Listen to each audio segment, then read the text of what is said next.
Timely পৌঁছানোর জন্য টিকিটটা কাটছিলাম, কিন্তু সম্ভবত প্রাকৃতিক দুর্ঘটনা একটা কালকে রাতে অ্যাক্সিডেন্ট হয়েছিল, এই জন্য হইতে পারে। কিন্তু আমাদেরকে তো 2 ঘন্টা বলছে, আবার টিকিট ফেরত দিয়ে বলছে, কিন্তু এখনও তো আজ ছেড়ে দেন, এর পরেরটা ছেড়ে চলে গেছে। দেখি কি হয়। বিপদ জ্যামদের দুর্ভোগ পোহাতে হচ্ছে। আমি আসছিলাম 9:30 বাজে, বুঝছেন। তো আসার পরে অনেক ভোগান্তির মুখে পড়তে হয়েছে আমার থেকে। আসার পরে দেখতেছি আমাদেরকে বলছিল যে আপনি আসার পরে 11:30 মানে 11:50 হলে ছেড়ে দিবে, মানে ট্রেন আসবে।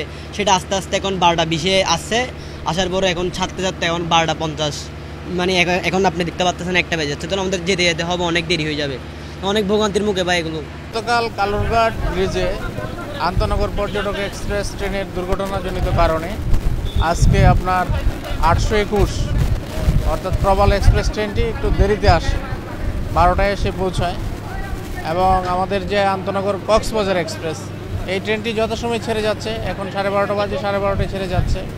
এই ট্রেনটি রামু স্টেশনে পৌঁছার পর 12:45-এ আন্তনগর আপনার ওই প্রবাল এক্সপ্রেস এই কক্সবাজার থেকে ছেড়ে যাবে। মোটামুটি কক্সবাজার থেকে প্রায় প্রতিদিন আমাদের যে 4টা ট্রেন আছে, চিটাগং পর্যন্ত 2টা এবং ঢাকা পর্যন্ত 2টা, প্রায় প্রতিদিন রাইট টাইম যায়।